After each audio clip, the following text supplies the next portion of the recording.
Bonjour à tous. Donc, c'est un réel plaisir de vous accueillir aujourd'hui à la session Les innovations en thérapie cellulaire.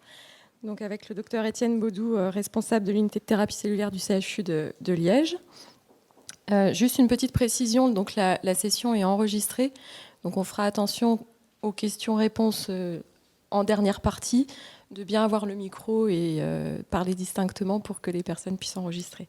Donc, on va commencer par le professeur Daniel Bensoussan, responsable de l'unité de thérapie cellulaire du CHU de Nancy, qui va nous parler d'immunothérapie adoptive anti-infectieuse après allogreffe de cellules souches hématopoïétiques, l'expérience française. Merci Maude, ça marche. Je tiens d'abord à remercier l'Agence de la biomédecine et Irina Ionescu pour son invitation aujourd'hui, pour me permettre de vous parler justement des lymphocytes T antiviraux, donc de l'immunothérapie antivirale, dans le contexte de l'allogreffe de cellules souches hématopoïétiques. Donc alors, pour vous rappeler le contexte de l'allogreffe de cellules souches hématopoïétiques, très simplement, donc ça s'adresse à des patients qui d'abord reçoivent un conditionnement, qu'ils soient myéloablatifs ou non myéloablatifs, et ils vont donc recevoir un greffon de cellules souches hématopoïétiques, mais qui contient également des lymphocytes. Donc ces cellules souches hématopoïétiques vont permettre d'abord la reconstitution hématopoïétique, et donc l'émergence des éléments figurés du sang. Et les lymphocytes qui sont présents dans ce greffon vont, eux, être responsables de l'effet thérapeutique de la greffe, donc l'effet du greffon contre la leucémie, l'effet GVL. Ils vont être aussi pourvoyeurs d'un effet indésirable ou d'une maladie, la maladie du greffon contre l'hôte, qui est donc un effet délétère. Et ces lymphocytes qui sont présents dans le greffon vont aussi avoir un avantage, ces lymphocytes matures, c'est qu'ils vont pouvoir s'expandre au contact des virus qui vont se réactiver chez le patient, soit origine des cellules du patient, soit origine des cellules du donneur, et donc vont générer assez rapidement des lymphocytes matures qu'on va appeler des VST, lymphocytes antiviraux. Les cellules souches hématopoïétiques, elles, vont pouvoir migrer au niveau du thymus, et là va se faire une éducation thymique où vont émerger des lymphocytes naïfs qui seront capables de donner beaucoup plus tardivement une immunothérapie antivirale au contact des virus rencontrés. Donc tout cela semble parfait, sauf que lorsqu'il y a une réaction du greffon contre l'hôte et des immunosuppresseurs, des traitements immunosuppresseurs qui sont administrés pour cette GVH, eh bien ces deux processus, que ce soit les VST matures à l'origine des cellules du donneur, du greffon, ou bien les VST, tout le processus à partir des lymphocytes naïfs, ne va pas se faire correctement, et donc les patients seront en immunodépression profonde et avec réactivation virale contre laquelle il ne pourra pas y avoir de réponse immunitaire. Donc les différents virus qui vont être retrouvés après allogreffe de cellules souches hématopoïétiques et qui sont généralement monitorés régulièrement chez les patients après allogreffe sont au nombre de 5 principaux.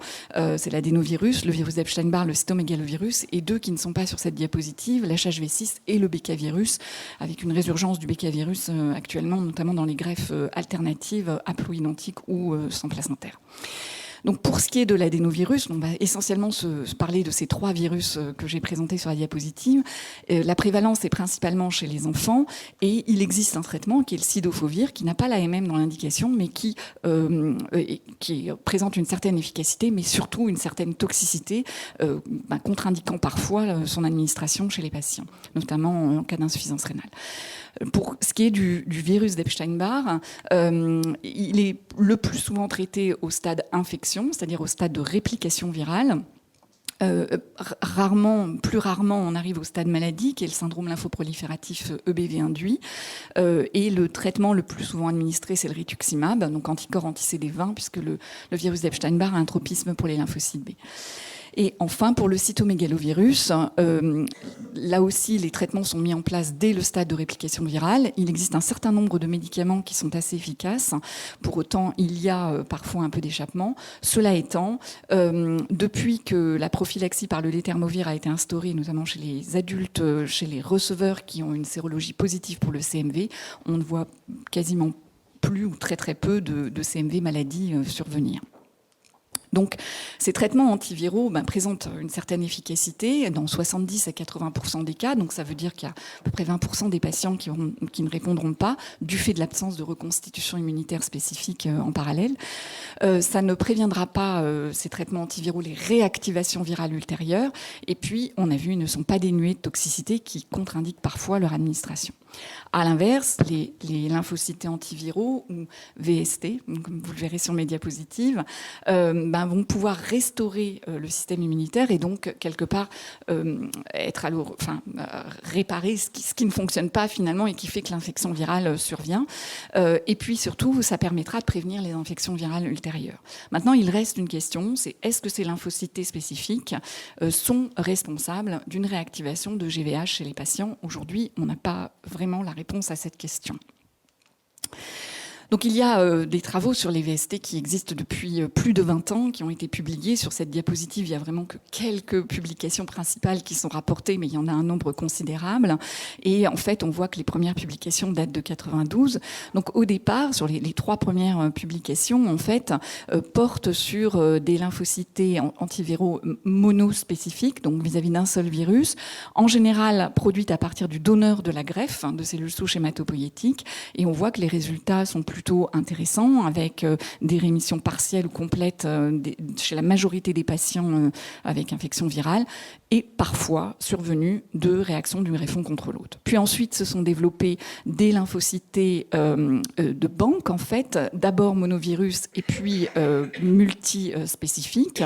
Et donc, pour les monovirus, ça a d'abord été Tanzina qui a commencé à travailler dessus au début des années 2000, et puis plus récemment, l'équipe de Procope qui a repris tout ce travail et qui a abouti d'ailleurs à une spécialité qui est le Tabelec-le-Sel Ebvallo, qui a obtenu la MM en France. Donc, ce sont des CTL anti-EBV de banque. Et elle a publié récemment un papier où, dans les greffes de cellules souches hématopoïétiques, chez 33 patients, 22 ont été mis en rémission complète ou partielle, donc un taux de réponse à 68%, et une GVH qui a été à déplorer. Et puis, l'équipe de Houston, qui a été assez pionnière dans ce travail pour les lymphocytes antiviraux par technique de culture, a généré des banques aussi, multivirus, et à tel point les résultats étaient très intéressants dans la publication de Tsanou. Et donc, ils ont créé une spin-off, qui est la société Allovir, qui commercialise aujourd'hui, enfin, pas qui commercialise, qui étudie en essai clinique le posoleucel, dont les résultats de l'essai clinique ont été publiés récemment, avec un taux de réponse global à 95% et 3 GVH qui sont à déplorer.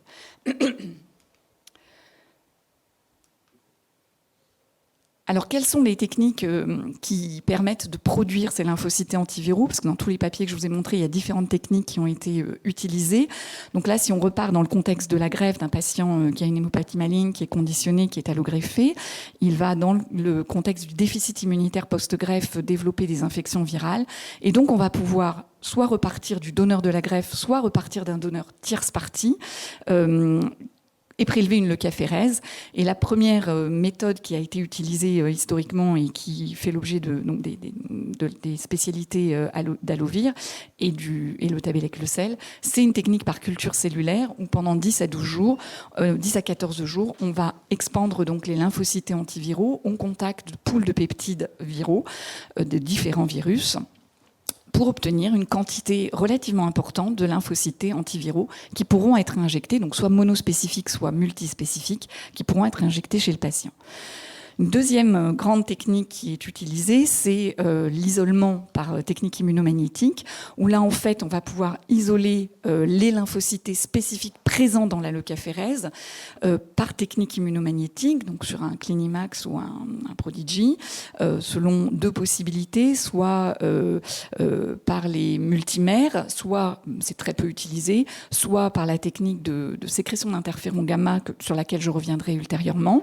Et donc, les quelques lymphocytes qui sont isolés, on en obtient un tout petit nombre, vont pouvoir être réinjectés chez le patient, et il faudra un délai pour qu'ils puissent s'expandre chez le patient, contrairement à ce qu'on va avoir avec les lymphocytes de culture où on en aura beaucoup lors de la production.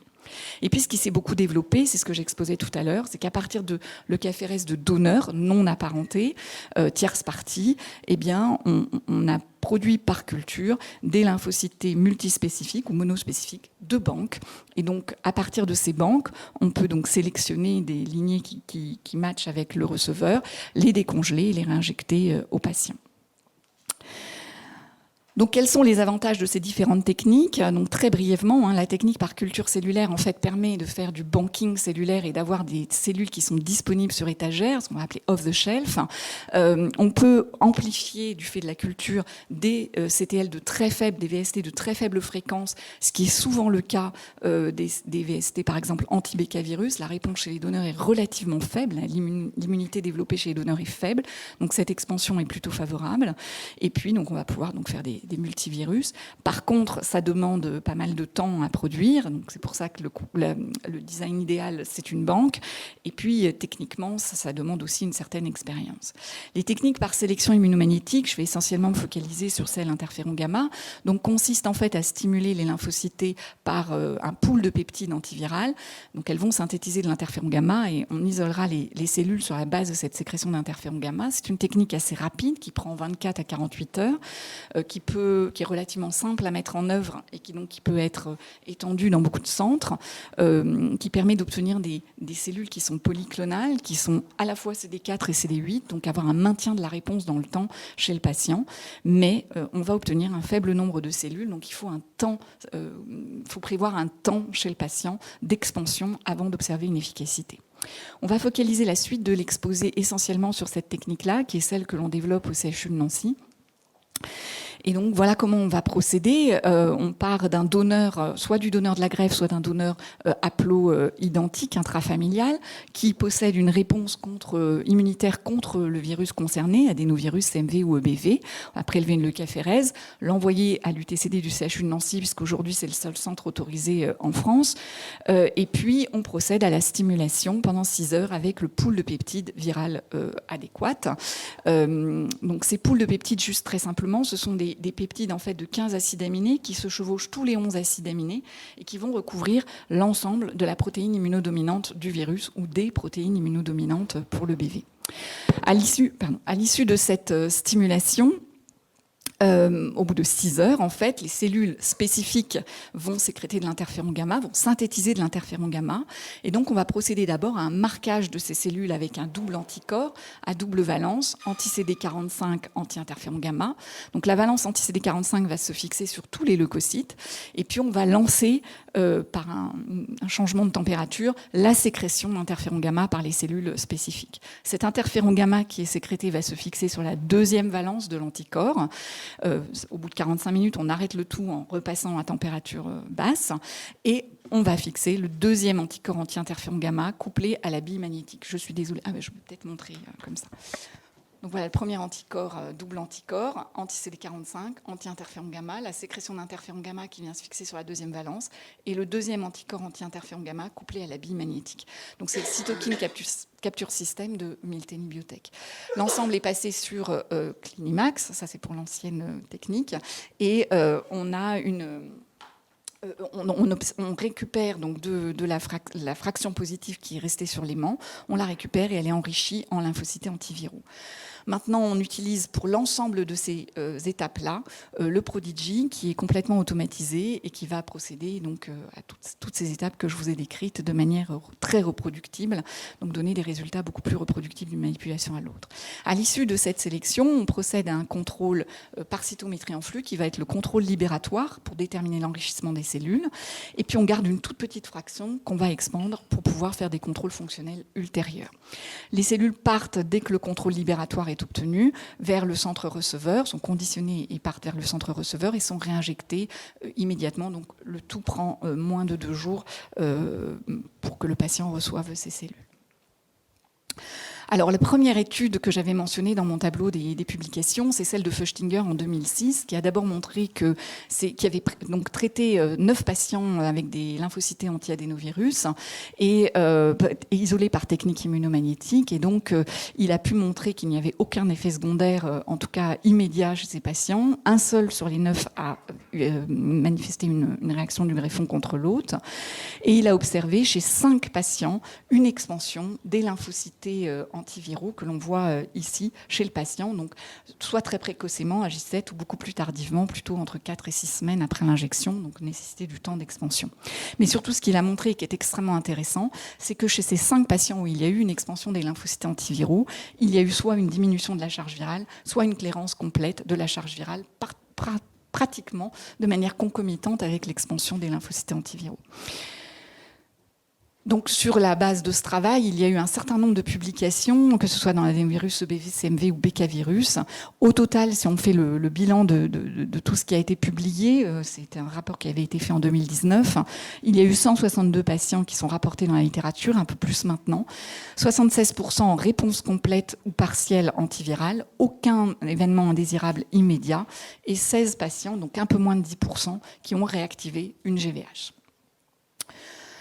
Alors, nous avons mené à Nancy un essai clinique avec des CTL anti-adénovirus qui a été publié en 2017 avec pour objectif principal l'absence de toxicité, donc l'absence de GVH de novo ou de réactivation à 1 mois. Et puis, objectif secondaire, évidemment, l'efficacité basée sur la diminution de la charge virale ou l'augmentation de la réponse immunitaire spécifique. 14 patients avaient été inclus, 11 traités. Donc, on voit sur ce schéma l'enrichissement des cellules spécifiques avec, au niveau des CD4 interféron gamma, 72% de cellules qui sont parmi les CD4 qui sont spécifiques, un peu moins dans les CD8, ce qui est logique puisque la réponse immunitaire anti-adénovirus est majoritairement CD4, liée au CD4. Et on voit en contrôle qualité que ces cellules sélectionnées ont une belle cytotoxicité spécifique vis-à-vis de cibles présentant l'adénovirus. On a réinjecté en moyenne chez ces patients 5000 cellules par kilo spécifiques vis-à-vis de l'adénovirus. Les résultats, donc en termes de toxicité, ont été toxicité immédiate très faible, quasi pas. Pas de GVH de novo à 1 mois, mais on a observé 3 réactivations de GVH antérieures. Donc une GVH de grade 1 spontanément résolutive, mais une GVH de grade 3 non résolutive et une GVH chronique extensive. En termes d'efficacité, 9 patients avaient une charge virale adénovirus et on voit que les 9 ont négativé leur charge virale plus ou moins rapidement. 1 a complètement échappé et un patient avait une charge uniquement virale dans les selles, pas dans le sang, mais il a négativé également. Et on voit que 5 patients, ceux qui ont la petite flèche ici, en fait, n'ont pas eu de traitement antiviral en même temps que l'injection des lymphocytés anti-adénovirus. Donc c'est vraiment ces CTL qui ont été, on peut espérer, à l'origine de la résolution de la charge virale. Et 2 patients encadrés ici, on était à une période où le cidofovir n'était pas disponible en France, n'ont pas eu de traitement antiviral avant l'injection des CTL. Ils n'ont reçu que les CTL. On voit ici, c'est le même code couleur, que la reconstitution immunitaire anti-adénovirus a été observée pour un certain nombre de patients assez précocement, dès J14, mais pour la majorité des patients, plutôt aux alentours de J60, à nouveau, temps d'expansion nécessaire de ces cellules dans le sang. Donc cette étude, au final, a manifesté une survie de 7 patients sur 11, avec un suivi de 18 à 42 mois. Et donc, tous les patients qui ont résolu leur infection adénovirus n'ont pas réactivé après la résolution. La technique était assez rapide à mettre en œuvre, plutôt sécuritaire. On déplore 3 GVH, mais on peut se poser la question ici, raisonnablement, de savoir si ce sont les CTL, les VST qui sont responsables de cette GVH. Peut-être, on ne peut pas répondre à la question, ou bien si la diminution de l'immunosuppression qui a eu lieu chez ces patients dans l'attente de l'injection des CTL peut être aussi la cause de cette réactivation de GVH. En termes d'efficacité, 10 patients sur 11 ont eu une réponse complète, plus ou moins tardivement, avec une reconstitution immunitaire, et 2 patients, non mais ça je l'avais déjà dit, je ne vais pas le répéter. Donc aucune différence n'a été observée, que les CTL viennent du donneur de la greffe ou d'un donneur haplo identique. Donc c'était des résultats à ce moment-là plutôt rassurants, en tout cas vis-à-vis des donneurs haplo. Donc on a lancé ensuite, suite à cette étude, on a obtenu une autorisation de la NSM pour produire des lymphocytes anti-adénovirus dans un contexte réglementaire d'MTIPP. Et donc on a créé en même temps un groupe au niveau national sous l'égide de la SFGMTC présidé par le professeur Jean Hugdal, donc qui est pédiatre à Robert Debré, et donc qui analyse toutes les demandes en national qui peuvent survenir pour ces lymphocytes anti-adénovirus. Et donc on a fait une étude en vie réelle sur tous les patients que l'on a pu traiter entre 2016 et 2021. Tous les patients, en fait, toutes les productions ont été réalisées au CHU de Nancy, à l'unité de thérapie cellulaire, et les cellules réinjectées dans les différents centres dans les différents centres nationaux, voire même en Belgique, une fois. Et donc, C'était pas fait exprès. Et donc, on a collecté prospectivement les données cliniques chez les patients. Donc, globalement, on a analysé au niveau du groupe de la SFGMTC 80 saisines. 50 opinions favorables ont été rendues par le groupe et 29 patients, in fine, ont reçu des lymphocytes antiviraux. 13 dans le contexte d'adénovirus, 7 pour le CMV, 8 pour le BV et un patient, les deux types de virus, adénovirus et CMV. Ce travail d'analyse des données a été mené par Esther Hazan-Leroyer, qui est une interne en hématologie, qu'on a co-encadré avec Maude. Et donc, les résultats sont en cours de reviewing actuellement. Le papier est en cours de reviewing dans Hémasphère. Donc, les patients avaient eu une allogreffe de cellules souches hématopoïétiques. Ils devaient avoir une réplication virale, soit pour l'adénovirus, le CMV ou le BV, ou une maladie à l'un de ces 3 virus, résistante à au minimum 2 semaines de traitement antiviral, mais on verra que c'est souvent beaucoup plus. Et puis, les critères d'exclusion, c'était le fait qu'il y ait une GVH incontrôlée de grade supérieur ou égal à 2 et un traitement par corticoïde de plus d'1 mg/kg jour. On a analysé les résultats en termes de safety et d'efficacité.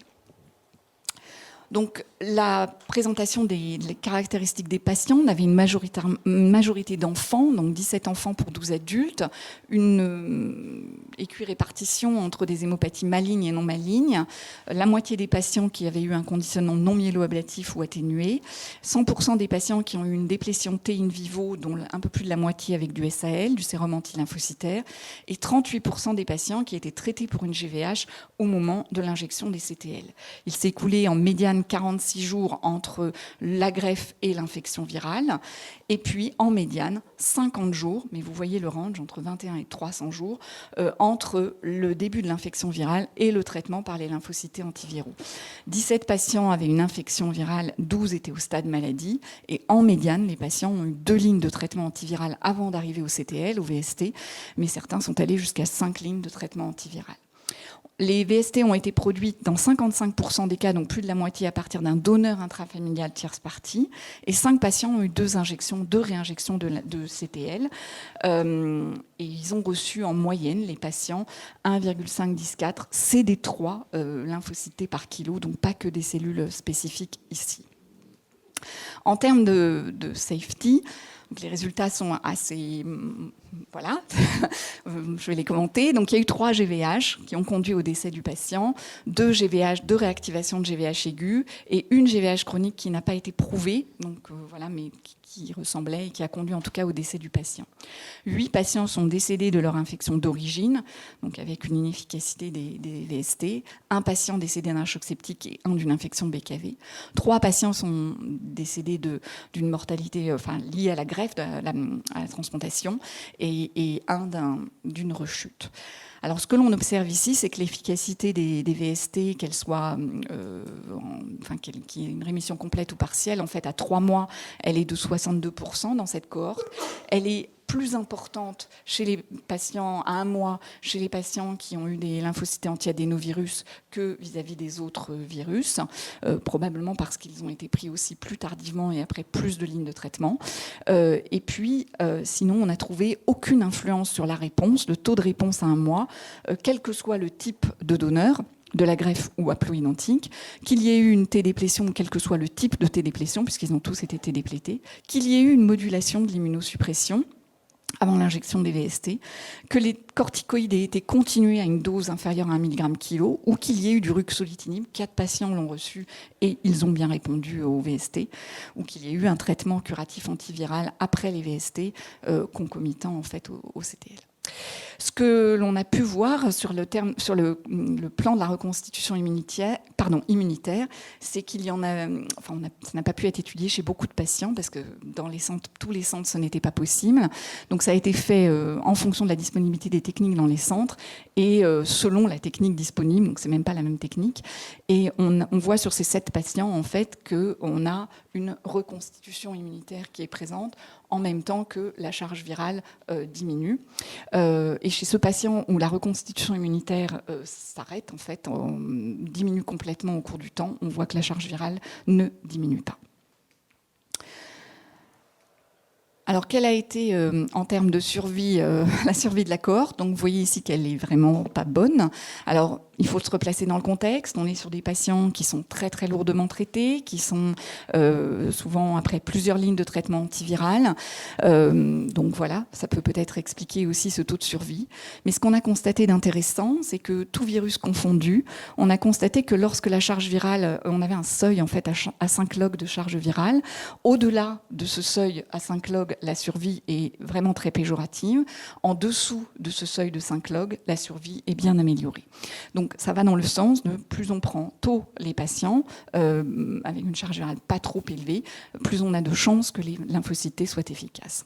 Donc pour conclure sur cette étude, en termes d'efficacité, on a observé en moyenne 10% de réactivation de GVH. Donc c'est ce qu'on avait présenté à travers les autres études. Même question que tout à l'heure, est-ce que c'est les VST, est-ce que c'est les traitements, la modulation de l'immunosuppression, même si on n'a pas vu d'impact particulier.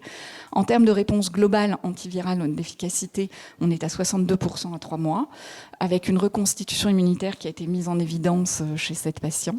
Donc c'est une étude en vie réelle. Les patients ont eu beaucoup de lignes de traitement antiviral comparé à un essai clinique où on inclut les patients après 2 semaines de traitement antiviral, donc beaucoup plus précocement. Donc là, on a un délai de mise en place du traitement par VST comparé à ce qu'on peut avoir dans un essai clinique.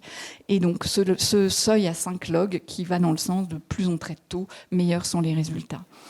Les résultats qui sont intéressants ici, c'est que les corticoïdes, aux doses où ils ont été préconisés pour l'injection des VST, c'est-à-dire moins de 1 mg kilo, finalement n'ont pas empêché l'expansion, l'efficacité des VST, même si in vitro, on avait pu montrer qu'on avait un ralentissement de l'expansion sans altération de l'efficacité à terme.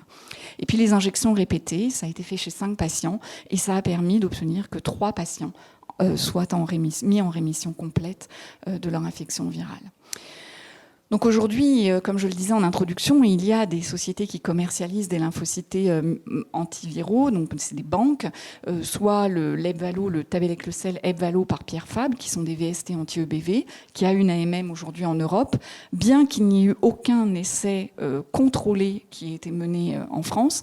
Et puis donc le Posoleucel d'Alovir, qui est actuellement en phase 2 d'essai clinique, phase 2B. On a besoin aujourd'hui, c'est les recommandations de l'ISCT, de pouvoir identifier très rapidement les patients qui, lorsqu'ils feront une infection virale, vont faire des complications suite à cette infection virale, de manière à pouvoir mettre en œuvre très rapidement des traitements par VST. Il faut, pour pouvoir utiliser ces VST de manière totalement sécure, avoir des essais de phase 3 qui démontrent leur innocuité complète, donc qui ne sont pas responsables de GVH, ou s'ils le sont, savoir dans quelle proportion, quelle dose, etc. Et puis, valider vraiment de manière certaine leur efficacité. Ça permettra d'utiliser ces cellules en prophylaxie, comme ça a été préconisé dans cette étude, avec des résultats extrêmement intéressants, ou bien en traitement de première ligne. Mais pour ça, il faut qu'on mène des essais cliniques de phase 3, comparatifs, et donc ça suppose une randomisation et qu'une partie des patients soit dans le groupe contrôle et ne reçoivent pas les VST. C'est aujourd'hui un énorme frein à l'inclusion dans ces protocoles, parce que souvent les patients sont déjà très avancés dans leur infection virale et que les cliniciens sont un petit peu frileux, ce que l'on peut comprendre, pour que les patients reçoivent des lymphocytes, ne reçoivent pas des lymphocytes antiviraux, soient randomisés dans le groupe contrôle. Donc il existe un essai académique de phase 3 qui est ouvert déjà depuis plus d'1 an, 2 ans, européen, avec 7 centres qui incluent, et donc qui randomise au bout de 2 semaines de traitement antiviral les patients qui n'ont pas répondu au traitement antiviral, donc soit dans le groupe traité par les VST, soit dans le groupe non traité. Et cet essai, au niveau de la France, il y a 6 centres qui sont ouverts et ils peinent à inclure, pour la raison que je vous ai expliquée. Il y a eu 34 randomisations au niveau de l'Europe, 23 traitements. En France, on a traité 2 patients. Donc vraiment, il y a un besoin d'accroître les recrutements pour ces essais. C'est indispensable si on veut que ces traitements puissent un jour être utilisés en toute sécurité chez les patients. Donc je vous remercie pour votre attention. Elle a peut-être été un petit peu longue. Je tiens à remercier tiens à remercier donc l'unité de thérapie cellulaire qui répond aux demandes à chaque fois pour produire les VST, le groupe MTIPP qui essaye de répondre en 48-72 heures, vraiment avec un investissement essentiellement de Jean-Hugues Dalle et de tous les autres sur ces réponses.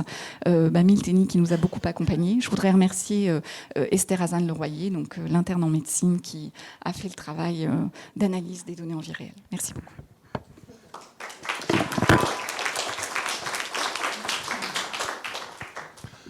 Merci Daniel.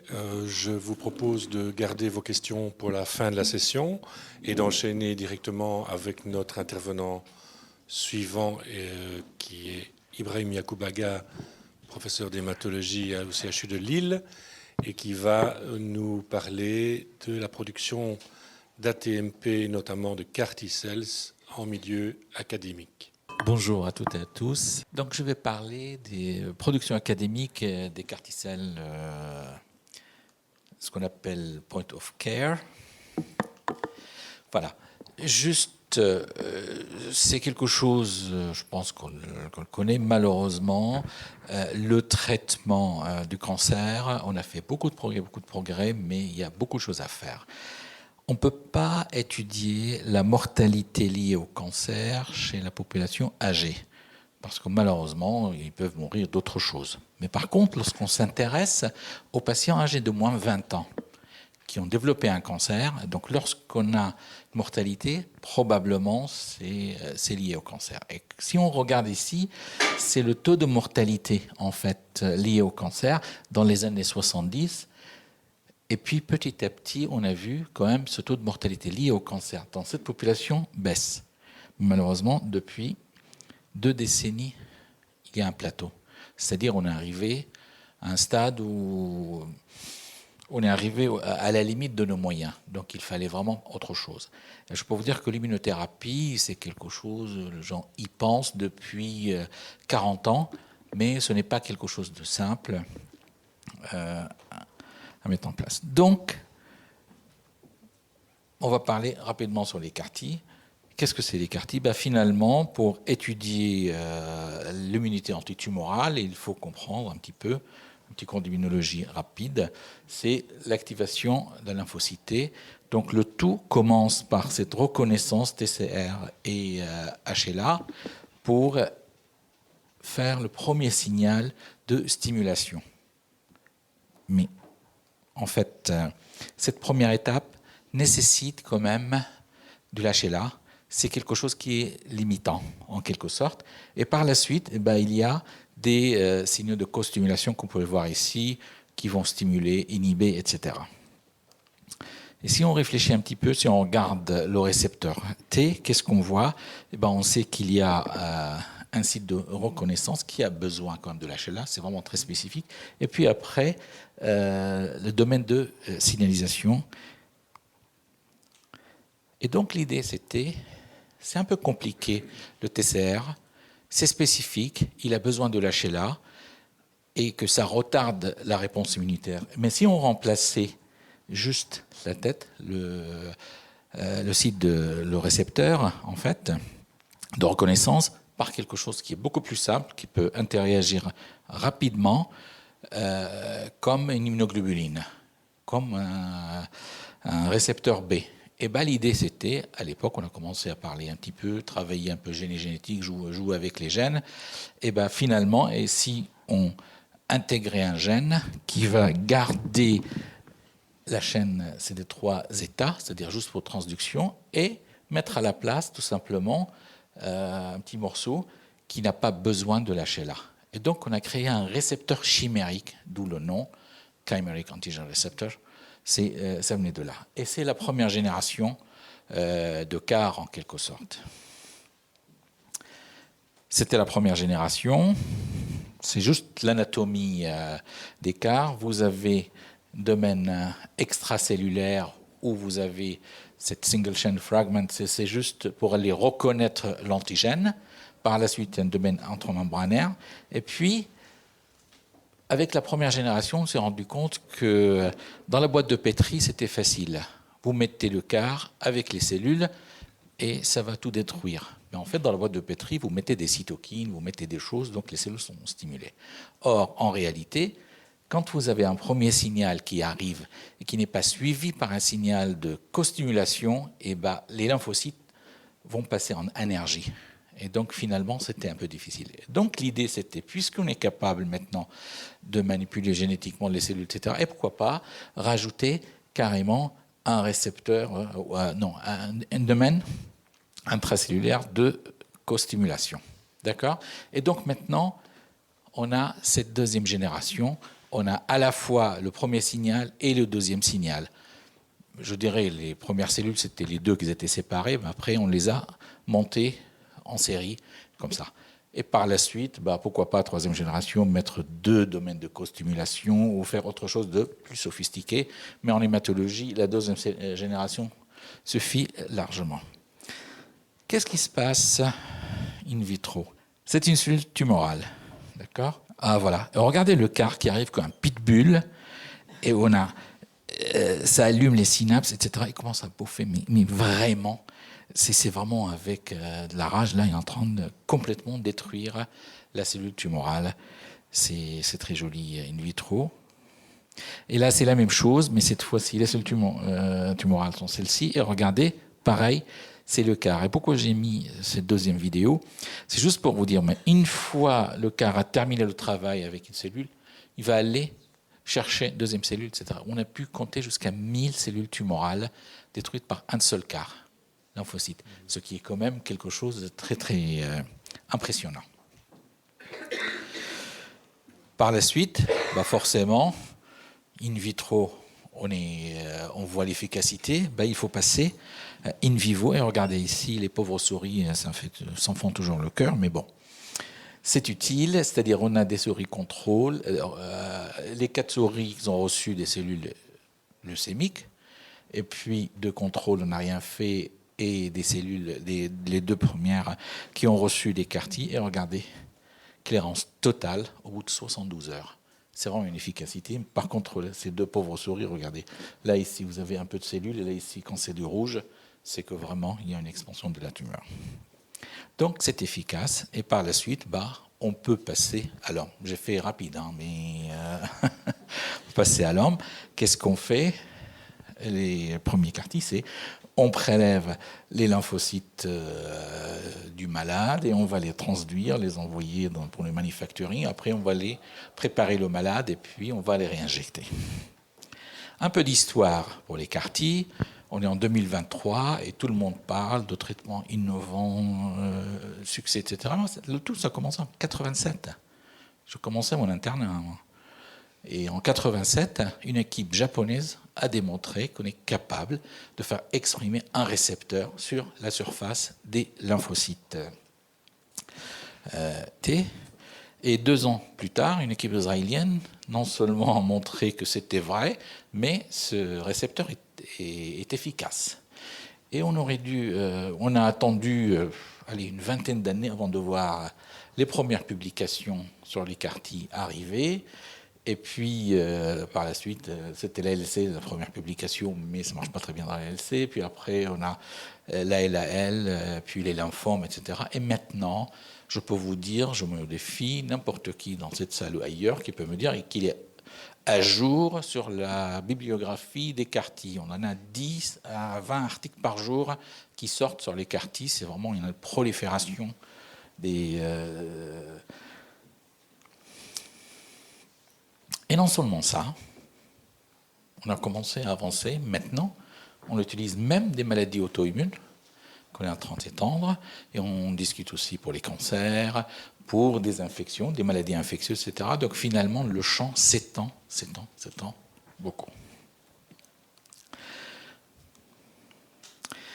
Les développements précliniques au début, c'était des structures académiques aux États-Unis et en Chine. Parce que voilà, à Seattle, Stan Riddle, qui a commencé d'ailleurs avec et qui a switché pour faire les CAR-T, etc. Et donc ça a commencé le développement préclinique. Et par la suite, il y a les industriels qui sont venus pour développer et commercialiser. Je vous parle de production académique qui est faite par les académies, etc. Je vais défendre ça, mais sachez clairement, ce n'est pas contre les industriels, loin de là. Parce que s'il n'y avait pas eu les industriels, on n'aurait jamais pu traiter un seul malade en Europe, par exemple. C'est les industriels qui ont pris le résultat de la recherche académique, qui l'ont développé et qui nous l'ont donné sous forme de médicaments. Donc c'est ça qui nous a fait. Donc on ne peut pas dire que voilà, c'est de l'industrie, il faut que ce soit académique, etc. Non, ce n'est pas vrai. Autrement, on n'aurait jamais traité un malade par CAR-T. Et par la suite, les choses évoluent. On va diminuer la toxicité, augmenter l'efficacité, etc. Et avec des modèles très difficiles, dual, bispécifiques, etc. Ici, ça suffit qu'il y ait un seul antigène, par exemple, sur la cellule pour détruire la cellule. Ici, il faut les deux antigènes à la fois. C'est beaucoup plus spécifique. Donc ici, on réduit la toxicité off-tumor, par exemple. Ici, on va augmenter la sensibilité, etc. Bon. On reste en retard en Europe. Regardez, ça c'est en Chine. Les États-Unis, les Chinois sont passés en premier. Quand j'étais en Chine en 2013, ils démarraient. Et ça me fait un peu sourire. Ils m'ont invité de façon officielle, j'étais le président de la Société française de greffe de moelle, comme un expert pour les aider à développer cette technologie. Je peux vous dire maintenant, je n'ose pas les revisiter, leur facility là-bas. Et en Europe, malheureusement, on a pris beaucoup de retard. On utilise les CAR-T en Europe, oui, on est les premiers consommateurs presque, mais par contre, sur le développement, etc., on a pris beaucoup de retard. Maintenant, pour essayer de comprendre un petit peu ce qui se passe, pour qu'une thérapie cellulaire des CAR-T réussisse, il nous faut un antigène tumoral exclusif aux cellules malignes. On ne peut pas prendre n'importe quel antigène, parce que tout simplement, ces CAR sont aveugles. Quand ils voient l'antigène, ils vont attaquer, comme vous avez vu dans la petite vidéo. Et puis, qui présente des conséquences cliniques minimales en dehors de la cible. Donc, nous, on a l'impression qu'on a beaucoup de CAR dans beaucoup d'indications, etc. Mais je vais vous décevoir un petit peu, malheureusement, nous attaquons que la lignée cellulaire lymphocytaire B.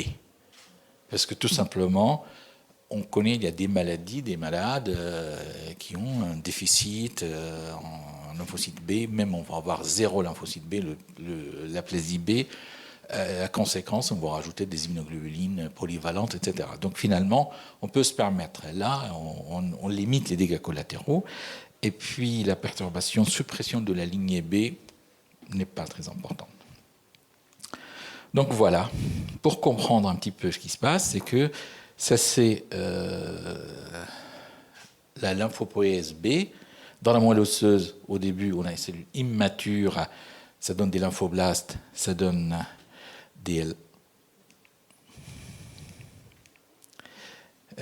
leucémies aiguës. Évolution ou maturation intermédiaire, ces lymphocytes dans les ganglions, ça donne les lymphomes malins B. Et après, à la fin, vous avez le myélome multiple et les autres anomalies.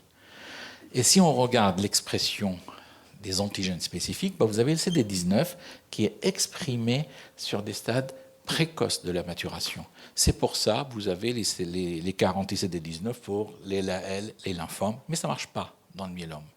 Pour le myélome, on a le BCM1 ou B-cell antigène, B-cell maturation antigène. Pour ça, pour le myélome, on fait l'anti-BCMA, pour les autres, anti-CD19 pour l'instant. Et je dirais que je n'ai pas la preuve, mais je pense l'efficacité de la guérison avec l'anti-CD19 dans les LAL, dans les lymphomes, ça vient du fait qu'on est en train de détruire les lignées dès le début. Et si jamais l'anomalie commence ici, on détruit l'anomalie avec les CAR-T. Par contre, avec le anti-BCMA, le myélome, en fait, on est en train de s'attaquer à cette partie-là. Et si jamais le myélome démarre ici, l'anomalie génétique, donc on ne va pas toucher ces cellules-là. Et donc forcément, on vide la moelle, etc., des plasmocytes, mais avec un certain temps, la maturation va continuer, donc on va retrouver le myélome. C'est une explication, mais je n'ai pas la preuve. Mais pourquoi je dis ça? Parce que nous, on avait premier malade qu'on a traité anti-BCMA, et normalement, on a touché la lignée B, On devait avoir 0 lymphocyte B, mais on a fait 400 lymphocytes B circulant tout de suite après les CAR-T. On s'est dit, non, il y a un problème, c'est pas possible. Et bien si, c'était des stades transitionnels et ils n'exprimaient pas l'anti-BCMA. Et donc là, on se dit, peut-être, on a attaqué cette partie-là, mais peut-être la maladie était ici. Donc ça, c'est pour le myélome multiple, c'est l'anti-BCMA. Et il y a beaucoup d'antigènes d'intérêt qui sont étudiés, mais malheureusement, vous pouvez voir ici les 2 produits que nous avons. C'est pas possible ça. Les 2 produits que nous avons, s'il n'y a que 2 produits qui sont maintenant commercialement available, disponibles, mais en France, il n'y en a qu'un seul. On n'a que l'IDCL. C'est pour un problème, je dirais, administratif plus. Voilà. Donc, on a pour l'instant le modèle industriel, production centralisée. Les médicaments, les MTI, médicaments de thérapie innovante. Ça se passe comment? Ici, juste pour un rappel, c'est que le tout a commencé en 87, comme je vous ai dit, et les industriels ont commencé à s'intéresser avec des CAR-T qui avaient de l'espoir de devenir un vrai médicament, de rapporter quelque chose. 2012, 2013, vous voyez ici. Et 5 ans à 10 ans après, on a commencé à voir des produits qui sont commercialement disponibles. Et il y en a d'autres qui sont le pipeline. Mais les industriels, ils vont nous aider, etc., mais pas pour tout, ça c'est sûr, parce qu'il faut qu'ils trouvent leur intérêt, parce que sinon, c'est pas possible. Ils ne sont pas là pour juste avoir des papiers, des publications. Donc, la production centralisée, c'est efficace, mais logistique lourde, très lourde. Vous le savez, il faut au début, déjà, il faut tout dédoubler. C'est-à-dire, vous avez un médecin dans le centre qui fait des CAR-T, mais chez l'industriel, vous avez un autre médecin pour valider l'indication. Donc, on dédouble tout. Et donc, au début, vous identifiez votre malade, vous allez discuter avec les plateformes, etc., pour avoir une date de site aphérèse, l'indication est correcte, etc. Et après, vous allez contacter votre centre de Lecaphérèse. Et donc, tout ça, ça peut prendre entre quelques jours à une semaine pour organiser tout ça. Et une fois le malade est prélevé, il faut envoyer le prélèvement quelque part, très loin ou pas très loin, mais il faut l'envoyer, ça c'est sûr. Il y aura une production, ça prend du temps, mais il y aura aussi une discussion entre les médecins qui travaillent dans l'unité et les médecins qui sont en charge du malade, parce que si on a tout est OK, c'est bien, mais par contre, c'est moindre voyant, orange, ou etc. Donc, il faut discuter, est-ce qu'on prend, on ne prend pas la cellule, etc. Et après, les cellules vont arriver ici, congelées, on met en œuvre les pharmaciens, et puis on va prendre le malade, le préparer, etc., l'hospitaliser pour réinjecter. Et donc, il peut se passer entre 3 et 8 semaines entre le moment où vous identifiez le malade et le moment où vous réinjectez. Et il faut savoir que des fois, on s'intéresse à des malades vraiment évolutifs, et malheureusement, ce délai est très long. La production, le modèle industriel, il est efficace, mais incapable de couvrir tous les besoins. Pourquoi? C'est juste ici,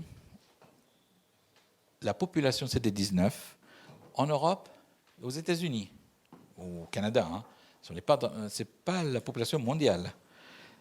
Et qu'est-ce qu'on a regardé? C'est moins de 10% des malades qui pouvaient recevoir des CAR-T l'ont réellement reçu. Parce que c'est énorme. Et le jour, je peux vous dire que les CAR-T a généré beaucoup de frustration, surtout quand je vois nos collègues à l'Europe de l'Est, etc. Ils ne comprennent pas qu'à l'Europe de l'Est, on a des CAR-T et eux, ils n'en ont pas, etc. Et donc, ça va bientôt s'ouvrir. Quand j'étais en Amérique latine, c'est pareil. C'est la même frustration. Juste aux États-Unis, ils ont les CAR-T, mais ils n'en ont pas, etc. Mais le jour où on va ouvrir à tout ça, ça va être difficile de maintenir une organisation centralisée pour aller répondre à toutes ces demandes.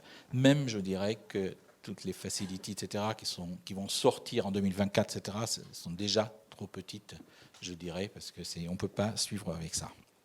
Et regardez, c'est juste le nombre des études, des choses qui sont dans le pipeline. Tout ça n'arrivera pas jusqu'au bout, mais ce que je veux dire qu'une augmentation des indications, maintenant on commence à s'intéresser aux maladies auto-immunes, etc. Et si jamais on commence à trouver des vrais CAR-T pour le cancer, je peux vous dire ça va étendre, parce que les cancers, c'est 10 fois plus que les maladies hématologiques. Et on ne traite pas toutes les maladies hématologiques, parce qu'il y a aussi les maladies myéloïdes, on n'y touche pas. Donc le cancer, c'est... Voilà. Et on va arriver à ça, l'embouteillage, rapidement, pas pour l'instant, mais je peux le prévoir dans les années à venir. Et donc, pourquoi pas faire produire les CAR-T dans des unités académiques, ce qu'on appelle Point of Care, MTIPP, médicaments de thérapie innovante. Un point de réglementation, je ne vais pas vous ennuyer, je vous promets, mais il y a l'exemption hospitalière qui a permis de faire des MTI préparés ponctuellement à MTIPP. Donc ça nous a ouvert le médicament, il faut répondre à la définition, etc., etc. Et les MTPP ne sont plus sous le monopole des pharmaciens depuis 2012. Les structures académiques autorisées à produire, ils doivent répondre à des critères de qualité, sécurité, efficacité. On ne joue pas avec ça, ce n'est pas n'importe qui dans sa petite cuisine qui va faire des CAR-T. Allez hop, on va faire des CAR-T. Non, ce n'est pas vrai, ce n'est pas possible. Donc, quels sont les objectifs de l'unité de recherche MTIPP académique ? Là, cette unité doit être capable de produire des CAR-T au grade clinique, utilisables chez le patient, dans le cadre des protocoles de recherche clinique. On ne fait pas dans la routine. On ne peut pas vendre. Non, on n'a pas le droit. Quand on est MTIPP, c'est quand on te fait la demande. Soit il y a un protocole, soit c'est quelque chose qui est préparé de façon individuelle. Un avantage, on peut s'intéresser à des indications qui ne sont pas couvertes par les produits industriels mis sur le marché. Il y a quelques niches, je peux vous dire que ça n'intéressera jamais les industriels. Ça, il faut qu'on puisse répondre pour ces malades-là. On peut avoir des modalités différentes, des produits commerciaux déjà existants, c'est-à-dire, au lieu de faire une seule injection, on voit pour une maladie, il faut faire plusieurs injections, etc. Donc finalement, ça, on n'a pas cette souplesse avec les médicaments, les produits commerciaux. Ces produits commerciaux, c'est vous avez une seule poche, point final. Tandis que là, si on va changer, donc pourquoi pas. Et puis, urgence thérapeutique. C'est les Israéliens qui ont fait ça. C'est tout simplement quand il y avait out of spec, c'est jusqu'à 5 à 10% des prélèvements et on dit on n'a pas réussi à produire, il faut refaire une cytaphérèse. Ils ont considéré que non, leur malade ne pourra pas attendre de refaire cytaphérèse à envoyer, etc. Et donc c'était une urgence thérapeutique. Donc ils ont produit des CAR-T, ils l'ont publié, 5 ou 6 malades de rattrapage des malades chez qui la première production a échoué. Il faut être capable aussi de réaliser des productions semi-automatisées ou automatisées, parce que manuel, à mon avis, c'est juste pour les laboratoires de recherche. C'est très... Mais il y a un problème majeur, ça coûte trop cher. Et ça, il faut arriver à trouver un équilibre financier grâce à des productions, avec une collaboration avec les industriels, etc. Parce que sinon, ce n'est pas possible ce n'est pas soutenable financièrement parlant. Donc, les types de production des CAR-T, vous avez production manuelle. Je vous ai dit,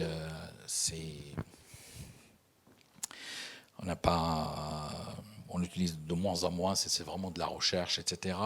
Production semi-automatisée, mais c'est presque manuel avec. Il faut un incubateur, etc. Et les productions automatisées, il y a beaucoup de machines, mais les deux connues, les fameux Prodigy et Cocoon. Modèle de production CAR-T homemade, complètement, à la façon espagnole, parce que tout le monde regarde l'Espagne en disant oui, ils ont réussi, etc. Et au début, il faut identifier un antigène d'intérêt. C'est recherche fondamentale, ce n'est pas rien. Identifier un anticorps correspondant. Il faut génotyper cet anticorps. Après, il faut produire un vecteur avec le gène que ce soit viral ou non viral. Après, il faut produire les quartiers et après, il faut prouver leur efficacité, innocuité, in vitro, in vivo. Ce n'est pas mince à faire. Étudier la génotoxicité, étudier tout ça. Donc, ça fait un cheminement très long avant de passer à l'homme pour un protocole. Il y a une autre façon de faire, c'est mixte. Industrie, académique, c'est-à-dire toutes ces premières étapes ont déjà été faites, validées par l'industriel, qui vous vendra le vecteur. Donc vous achetez le vecteur viral, non viral, et vous produisez les cellules, parce que même ces tests-là, génotoxicité, etc., ont déjà été faits. Donc ça réduit un petit peu la charge, je dirais. On a tout à fait le droit de faire le tout de A à Z, comme à Besançon, par exemple, avec leur premier quartier, mais ça fait 6 ans ou 7 ans qu'ils travaillent sur le même projet. Et il y a des choses un peu plus rapides, c'est que si les vecteurs existent, eh ben, on a une indication qui n'est pas couverte, eh ben, on peut passer par ce truc mixte. Et donc, à l'hôpital, on prélève le malade, et on a vecteur milieu cytokine réactif, mais c'est des kits standardisés, ça c'est sûr, avec une application, avec des contrôles de qualité et des appareils automatisés pour aller produire des quartiers. Et ce qu'il faut, c'est que cette fois-ci, les industriels ne vont pas approuver ou avoir les mêmes pour le produit final, mais plutôt de la procédure, c'est-à-dire de leur kit, de leur machine, de leur logiciel, etc. Et que si on va produire dans point of care de cette façon-là, on doit suivre à la lettre les procédures qui ont été établies et approuvées par les industriels. Donc, on va avoir les mêmes pour tout ça. Et maintenant, si j'essaie de comparer un peu les deux modèles.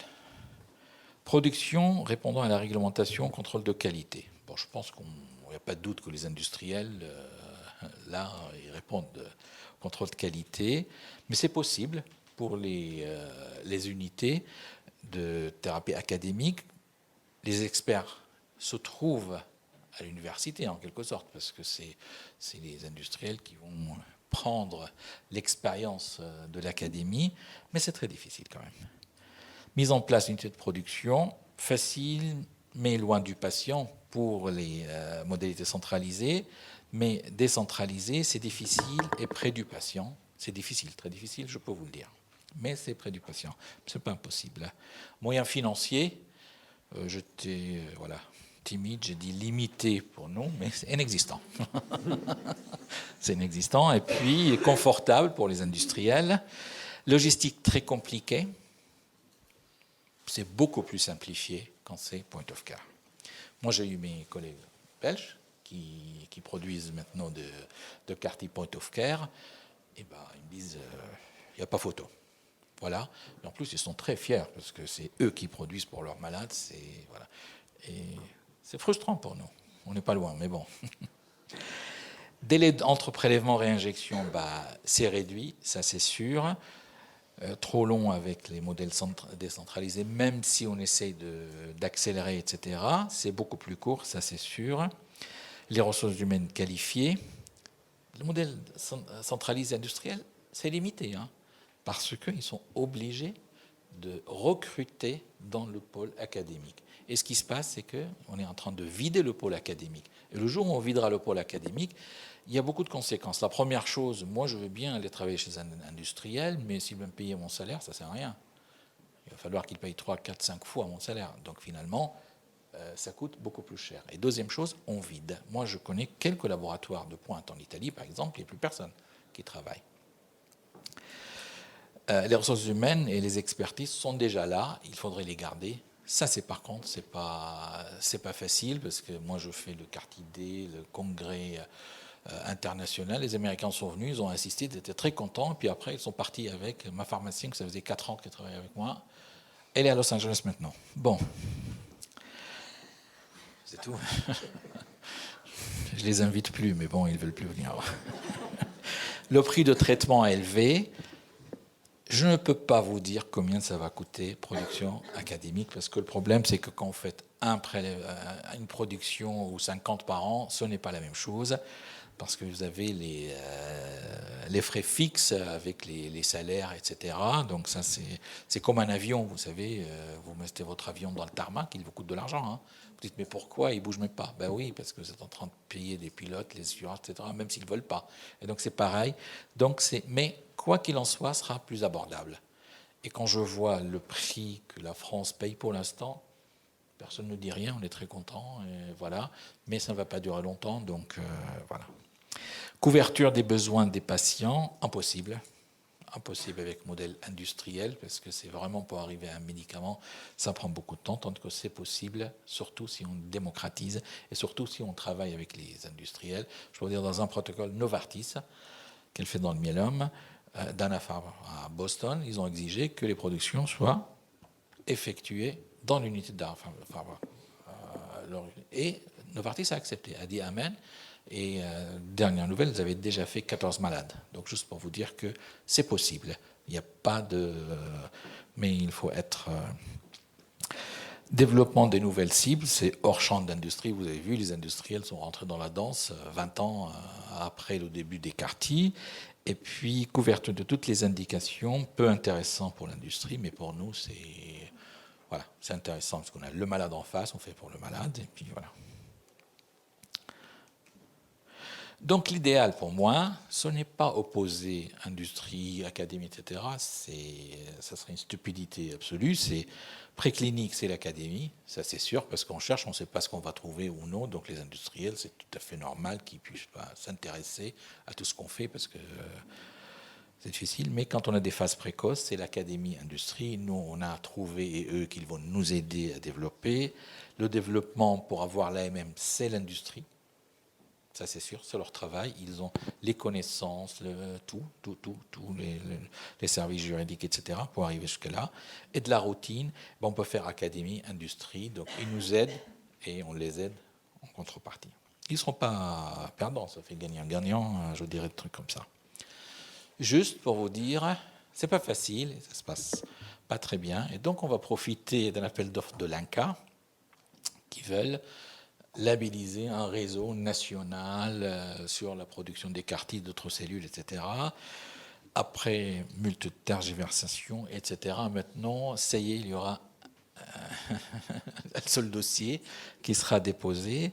Et donc, nous, on va s'occuper juste d'un working package ou un groupe qui s'appelle le groupe national académique de thérapie cellulaire, le CAR-T. Ça nous donne de force. Parce que les objectifs, voilà, donc ça c'est un draft, hein, c'est pas encore, mais c'est juste essayer de réunir toutes les unités et pour réunir les forces, pour s'entraider, etc. Parce que quand on a commencé, je peux vous dire, moi ça fait 6 ans, c'est pas facile. Hein. Il y a 2 jours, j'étais même appelé à 8 heures le soir parce qu'il y a un gant qui s'est barré de l'isolateur et la pression a commencé à baisser dans la plateforme. Je peux vous dire, vous rentrez et puis voilà, vous rafistolez comme un plombier. Bon, on découvre. Mais tout est stérile, hein. Ça c'est aussi, c'est ça le problème, c'est que rien que pour rentrer, il fallait 20 minutes pour s'habiller. Donc il nous faut un réseau national de collaboration entre les structures, établir un livre blanc. Essayer l'existant, où est-ce qu'on va et quelles sont nos limites et nos possibilités, prévoir la thématique académique, des recommandations communes. Moi, je pense qu'il faudrait qu'on puisse rassurer l'ANSM, etc., en disant qu'on ne va pas faire n'importe quoi. C'est vraiment ce groupe-là, on va standardiser, harmoniser nos pratiques, etc., et faire des checklists, voici ce qu'il faut faire si on va produire, etc. Ça rassure tout le monde que voilà, il faut qu'il y ait un peu de sérieux. Et on est sérieux, mais il faut le démontrer. Donc voilà, il nous faut la production des virus, ça c'est un défaut en France, soutenir, favoriser les essais cliniques, etc. Et puis surtout être interlocuteur avec les autorités de tutelle et aussi avec les industriels, parce qu'on a vraiment besoin de ça. Et pour les autorités de tutelle, je viendrai prochainement à l'agence de biomédecine qui dit qu'ils ne s'intéressent pas au CAR-T parce que c'est hors champ. Si, c'est hors champ, on va leur démontrer qu'on a besoin d'eux. Voici un peu le comité avec voilà, plusieurs axes. voilà, y compris un axe médico-économique. Merci beaucoup.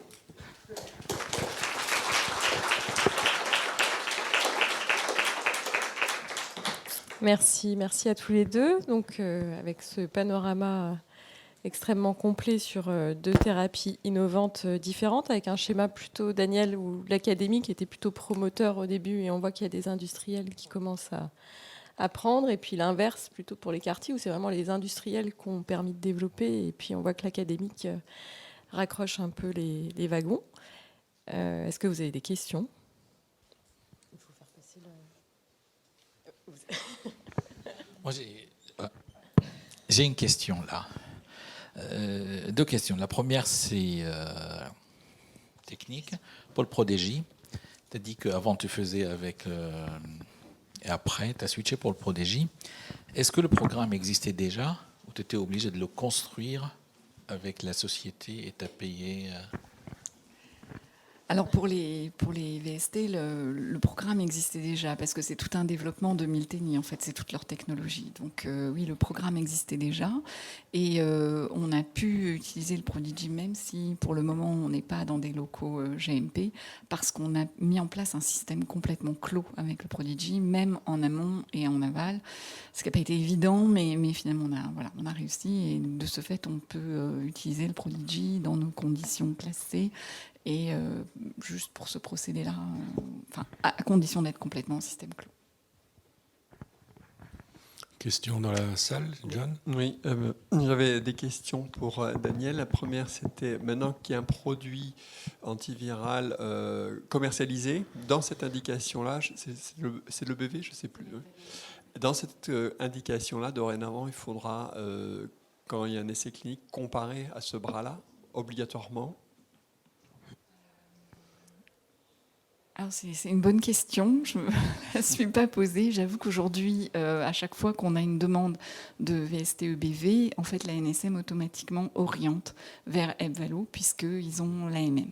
Cela étant, on a des discussions, je réponds un petit peu à part, un petit peu de côté à ta réponse, à ta question. On a des discussions actuellement avec la NSM parce que les coûts de l'EBVALO ne sont pas du tout les mêmes que les coûts d'une production académique. On rejoint ce qu'a dit Ibrahim, et que pour le système financier français, c'est peut-être quand même à considérer. C'est pas le même type de CTL, très clairement, on n'est pas sur la même technique, donc on n'est pas des concurrents directs, mais l'indication reste quand même la même, on est d'accord.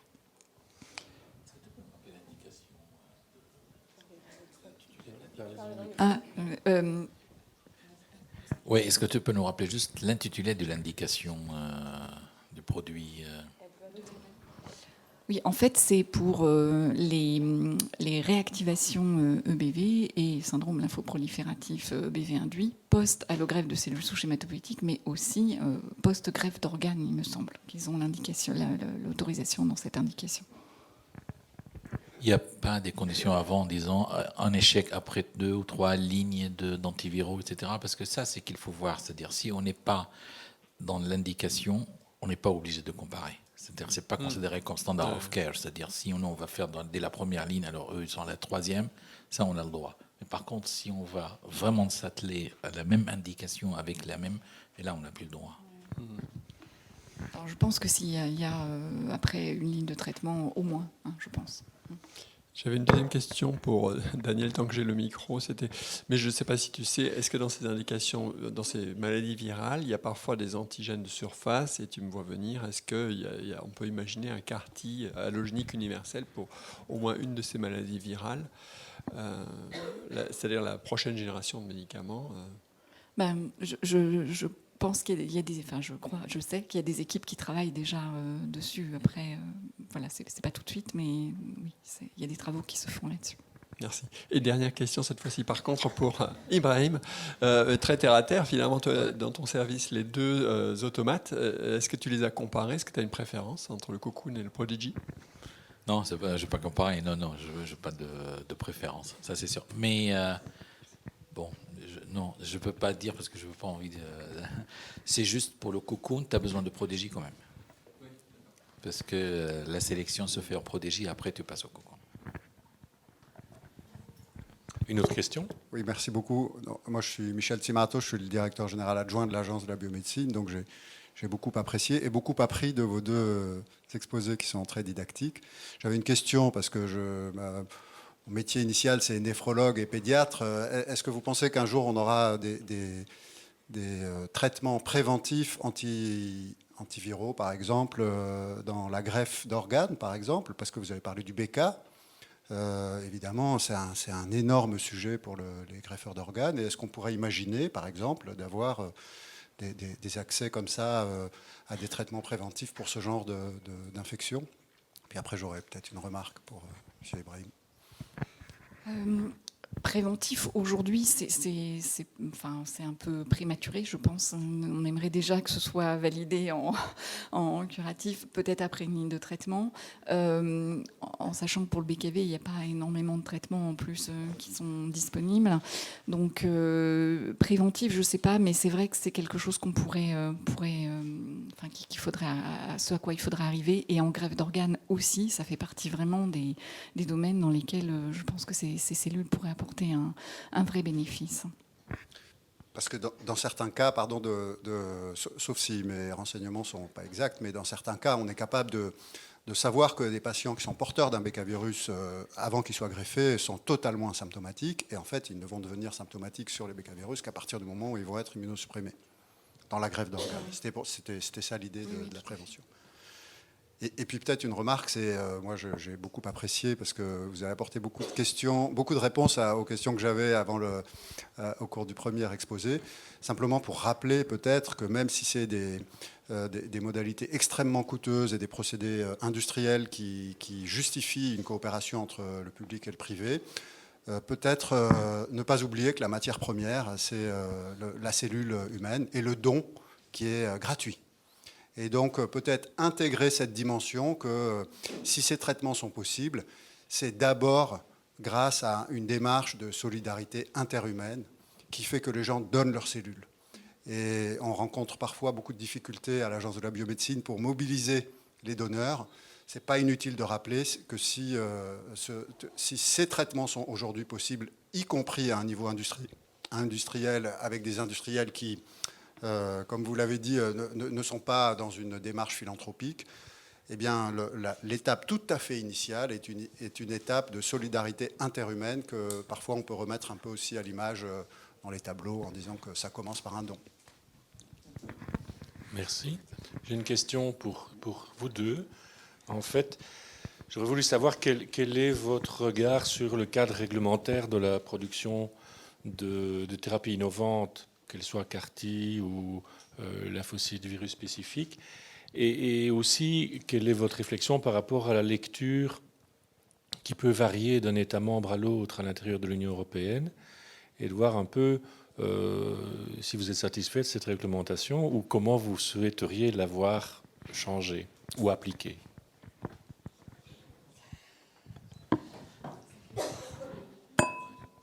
Bon. En fait, c'est pas de la courtoisie parce que c'est très difficile ta question. Bon, est-ce qu'on est satisfait? Non. C'est la réponse la plus facile parce que c'est très limitant, ça ne donne pas de liberté. Je peux vous dire, par exemple, les quartiers dans le lupus, ça a été fait à Berlin. Et s'ils n'avaient pas leurs unités, ils n'ont pas pris un peu de liberté, jamais on n'aurait pu développer ça, parce que c'est vraiment quelque chose de très difficile. Donc c'est vraiment, il faudrait que ça soit un peu plus souple. Il y a matière à interprétation, ça on le sait, mais bon, comme c'est le modèle espagnol, on a l'impression quand même en Belgique, en Allemagne, c'est un peu moins qu'en France, mais il faudrait vraiment harmoniser dans tous les pays européens. Certes, il y a le EMEA, mais tu as aussi des agences nationales, en fait, et chacun, nous, on a fait un projet européen qui a été approuvé en Allemagne, en Espagne, en Italie, mais pour la France, on a mis 1 an avant d'inclure un malade. Donc c'est pour le même protocole et que voilà. Donc ça aussi, moi j'aurais bien qu'il y ait les mêmes experts français, espagnols, etc., mais qui soient dans le même endroit, qu'ils décident tous ensemble. Et puis voilà, ce n'est pas la peine parce que vous savez, à l'EMA, il y a des Français. Hein. Mais après, ça arrive en France, non, c'est notre autorité qui va faire. Donc c'est juste faciliter en disant, voilà, c'est comme le FDA, c'est quand c'est décidé, donc on a réfléchi, on a analysé, on a décidé, c'est plus simple. Et comme ça, on sait que voilà, une fois on a l'estampillé, c'est bon, on peut y aller. Donc ça, c'est une façon de répondre pour ça. Et puis, c'est une volonté politique, pour ça que je dis qu'il faut faire des lobbying, etc., essayer d'expliquer. Et ce que j'ai mis sur la diapo, mais je ne l'ai pas dit, c'est qu'on a besoin aussi des associations des malades pour nous aider. Hein. Ça, j'ai mis que, bon, au début, il faudrait qu'on forme ce groupe, qu'on puisse travailler, etc., parce que quand on va les voir, il faut leur montrer quelque chose de tangible et réel, en disant, voilà, voici ce qu'on va. Et nous... on a quelque chose de raisonnable et qui peut être que bénéfique pour tout le monde. Je voudrais juste ajouter en fait que on a tout à gagner à avoir une discussion avec les agences réglementaires très tôt dans nos procédés et pour expliquer un petit peu ce qu'on veut.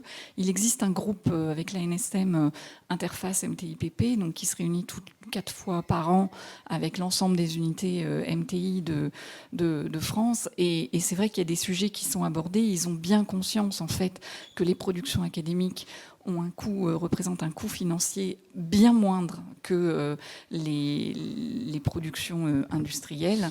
Et de ce fait-là, ils sont, même si un MTI apparaît sur le marché et qu'on peut produire la même chose en MTIPP, normalement, ce MTIPP d'office devrait tomber, mais il se pose vraiment la question en termes de soutenabilité financière de ces produits.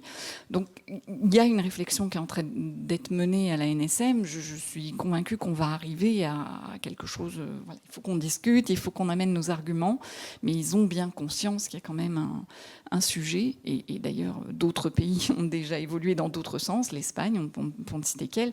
Donc, la Belgique peut-être. Donc voilà, je pense qu'il y aura un courant, il y aura un mouvement et l'académique va reprendre sa place. Oui, ce mouvement ne devrait pas se limiter à l'intérieur des États membres. Elle devrait justement faire l'objet de réseaux élargis à travers les frontières. C'est de cette manière-là notamment que le projet Égalité exposé hier après-midi, a toute sa place, et également les appels qu'on peut lire dans la littérature à justement l'établissement de réseaux européens qui rassemblent les capacités de production, peut-être par spécialité, je ne sais pas, mais pour pouvoir bénéficier à un maximum de patients dans des modèles justement qui sont un peu en dehors des modèles commerciaux tels que on nous les a un peu en quelque sorte imposés. Et je crois qu'on a tout intérêt justement à élargir au maximum les consultations entre les centres académiques, de manière à développer des pôles de compétences dans lesquels on aura une maîtrise des fabrications, une maîtrise de l'accès aux soins, une maîtrise des coûts peut-être aussi, hein. Espérons-le un jour.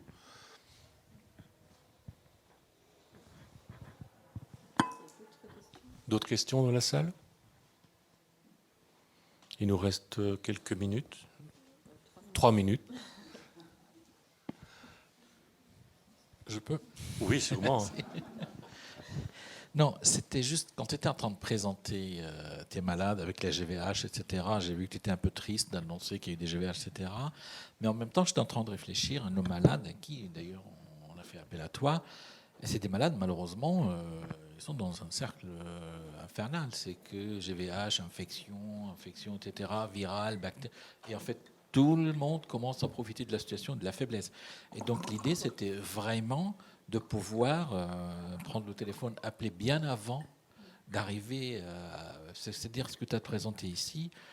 Malheureusement, ces patients-là, sans ces cellules, ils ne seraient plus là. Hein. C'est ça le problème, c'est que pour l'instant, malheureusement, on appelle à la dernière minute parce qu'en disant au secours, on a essayé tout ce qu'on avait et puis on s'en sort pas, etc.